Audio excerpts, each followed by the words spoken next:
Hi guys, it's Lillian, the Postmodern Mom. Welcome to another makeup monologue. Today I'm going to be talking about homeschooling or home education.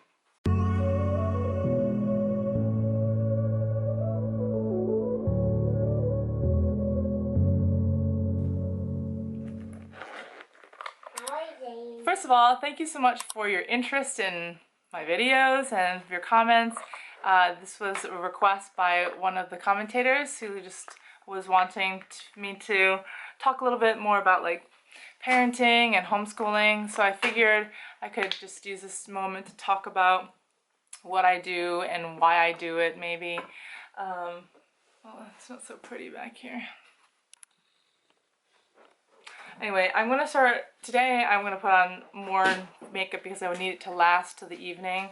I have a call at 8 p.m. tonight. Hi then, Mom. I'm just gonna put this toner on by the Body Shop. This is the British Rose toner, which I think is it just smells really nice and feels nice. I put this on as a base, basically right after I finish washing my face and cleaning my face, I put this toner on. Me too. So, I just want to preface, thank you, that I used to be a teacher. So I went to university for music education and I got a job teaching in the schools. Let me just check my daughter's work here. That's good. No, you need to put the pinging on top of this. Okay. And this is my Drops of Youth Body Shop. And so I went to university for education, and I feel like the music majors and the music education majors that I took courses with, we were all really very exceptional. I felt like we were really diligent and very good at our education courses, and we learned a lot about the pedagogy, the history, and I've got to say, I feel like I was very well equipped from that education on how to be a good teacher in the schools. Behavioral management is what you spend a lot of time learning and doing, and that's what I felt like I could do quite well. It doesn't mean that it was the most enjoyable all the time, but I definitely think that my education equipped me for that. Now, after having my daughter, who was our firstborn, I was given 12 weeks off in America. That is normal and quite good. But mine was even better than that. I got a really good deal. My 12 weeks ran straight into the summer. So I ended up getting 5 months off with my daughter, and she was 5 months old before I had to make the decision whether or not I was going to return to teaching or not. And I decided not to. My husband and I were not ready to give her up to a nanny or a child care, and I didn't have any family that was close by that could watch her while I worked full time. So I put in my resignation and decided that I would be a stay-at-home mom, and it was the beginning of this crazy journey. So before I quit my job, before I became a stay-at-home mom full time, I thought I would put my daughter into school and I would teach, and it would be no problem. We would just continue, I would continue my career and she can go to school. So after I decided to be a stay-at-home mother, then it was a bit more, I felt like I had more options, that I could do homeschooling if I wanted. So I started diving into the different methods and curricula there are out there, and my husband was given the Well-Trained Mind book by Susan Wise Bauer, and this book is an amazing resource and introduction into what classical education is. So after reading the introduction and learning a little bit more about classical education, I was really impressed, and I basically fell in love with the idea of classical education. And at that time I still thought, oh well, I could just send my daughter to a classical academy because there are many of those in America. But then we moved to the UK. And in the UK, there is not a single classical academy. There's one that's just starting in the West Midlands called King Alfred's. classical school, but it's not even officially started yet. So when she was 4, that's where they start school reception year here in the UK. I was already looking at doing home education because I knew I could not get what I wanted in terms of classical and Christian education here in the UK. So I started looking and I found that there was a curriculum called Classical Conversations that was both classical and Christian, and that's what I decided to do. Unfortunately, the closest one to me was 2 hours drive away, and originally I was like, I don't know if I should do this, it's quite a long drive, but we had already gotten used to driving quite a long distance for certain things. So I started driving 2 hours to this community and learning together with this community with Classical Conversations. And I learned so much more about what classical education is and how to do it at home that I felt like I was giving my daughter a superior education, and I still do feel like that today. Now, that was the first year we did when she was 4, was when we started doing that 2-hour commute.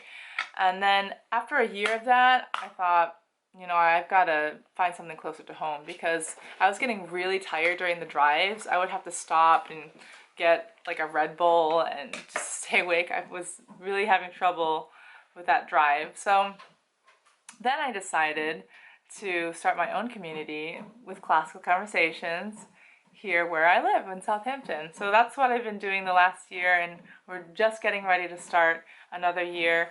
And this year is going to be all about UK history and UK geography, as well as all of the other things. But because most home education curricula are from America, I think people in the UK have trouble finding stuff that's British. But thankfully, with Classical Conversations, they're getting very serious about making sure we're an established group that will have anglicized materials and things like that. So I've been really, really grateful for that. But anyway, why home educate? So besides the obvious thing that I felt like my family situation really helped me, I was already staying at home, and my husband has a job that can support us financially without me having to work, though I do minor things here and there to make a little bit extra money for our family. I felt like, and also if we were to set aside the whole classical education aspect of it, I think that government schools or the state school system here in the UK, there's a lot of time wasted. There's also the teacher to student ratio is like really low. You have like 1 or 2 per 30. So you don't get enough individual attention. And then what they teach there, I think, sometimes goes against the family values. There are some books that I've read, children's books that they use in the schools that basically subvert parental authority. They say that you as the individual, you as a 6-year-old know better about your gender or your sexuality. These are things that I don't think need to be taught in public schools, and they should be discussed among parents and children in the privacy of their homes. Obviously, there are always people who say, oh, what about abusive families? And you know what? Abuse happens everywhere, and it happens in the public school setting as well as in a homeschool setting. And so if that's what you're worried about, then you should be worried about the proper way to keep in touch, which is through having a community and making sure that every family is connected to a community. And I feel like in a school setting, at least for me, I don't feel like I have that community with other parents, at the drop-off, at the gate. Whereas with my home education community, I feel very, very close with them. I would call them very close friends, and we play and we interact socially a lot, and the parents really get to know each other as well. So there's that aspect, and there's so many things I think that there's an advantage to for home education. the big thing that people have difficulty with or struggle with when it comes to home education is just being able to afford it. I think people think that it's going to be really expensive if you only have one parent working, or some people just think they just can't handle it. They just can't handle working and educating at the same time. But I do know families who do both of that. They do where both parents work and they home educate their children. It's completely doable, but that's the other thing that I think a lot of people think. And then the last thing that people often talk about is this idea of socialization, and how, like, apparently people think that home educated children don't know how to socialize or aren't being socialized.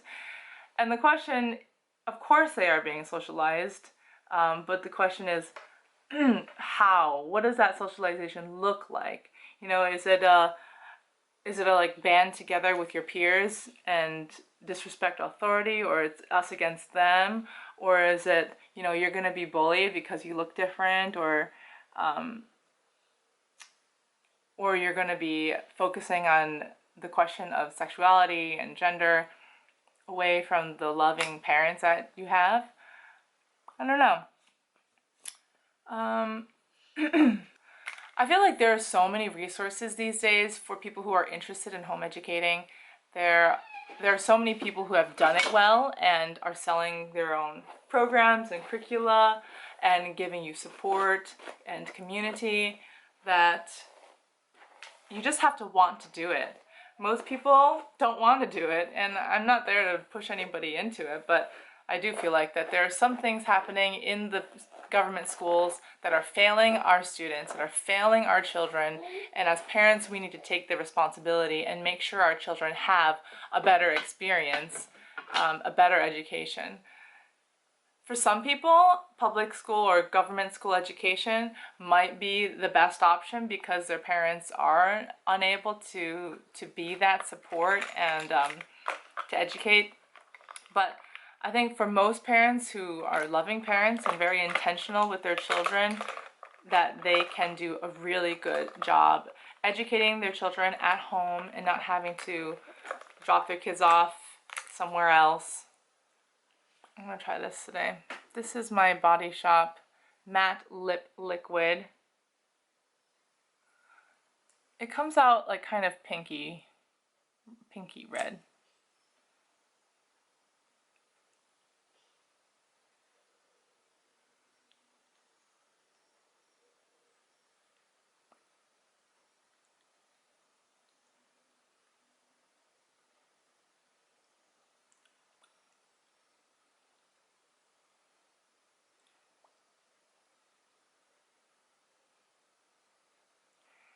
But I want to just read something to you that I had found in a book that Felipe gave me a while ago. So Felipe gave me this as a gift a while ago. I'll see if there's a date on there, but this is the quotable Abigail Adams. Abigail Adams was the wife of John Adams, who was the second president of the United States. This was dated in 2009, so it's over 10 years old. It is 11 years old. From Felipe to me, I'll just read his little inscription. My sweetest Lillian, it is with great excitement and sweet joy that I give you this text. I am honored to have motivated you to enrich yourself with reading, and so I could not but help myself in purchasing you this gem straight away. I pray that you find in it a wonderful store of treasure for character in the startling example of Mrs. Abigail Adams. Yours always, Felipe. And this is the quote from, I'm not even going to quote Abigail to you right now. I'm quoting the introduction, which tells you a bit about Abigail's history. And I found this thing quite interesting. Abigail's recurring illnesses kept her from school. Her parents, her older sister, and her grandparents, resident at Mount Wollaston, 4 miles from Weymouth, provided her education. Abigail was surrounded by books and encouraged to read. When in 1762 Mary Smith married Richard Cranch, Mary Smith is her older sister, a watchmaker 15 years her senior, he supervised Abigail's education and directed her reading. Abigail read widely. Her letters often quote from works of literature and from the Bible. She greatly enjoyed the novels of Samuel Richardson, especially the 7 volumes Sir Charles Grandison, in which Richardson lauded the importance of female education and the intellectual role women played in their marriages. It is likely that because she was kept out of school, she received a broader education than was typical for most New England girls. So I thought that was really interesting that because she was kept out of school, she received a broader education. And I think that in general, this is what we find among homeschool students, that if you give them the opportunity to read a lot, read diversely, and also to socialize diversely, that they become they have a broader education, more well-roundedness, and also in terms of socialization, that they can communicate rather comfortably and freely among children and adults, different ages, different abilities, and it's not so narrow. I feel like in a school setting, it's very narrow in what socialization looks like and how you should behave. And then you also have children who just pick up bad habits from other children in a school setting that you can try and avoid in the homeschool setting. So I hope you enjoyed this video. I can say a lot more on this topic that I'm sure I have not covered yet.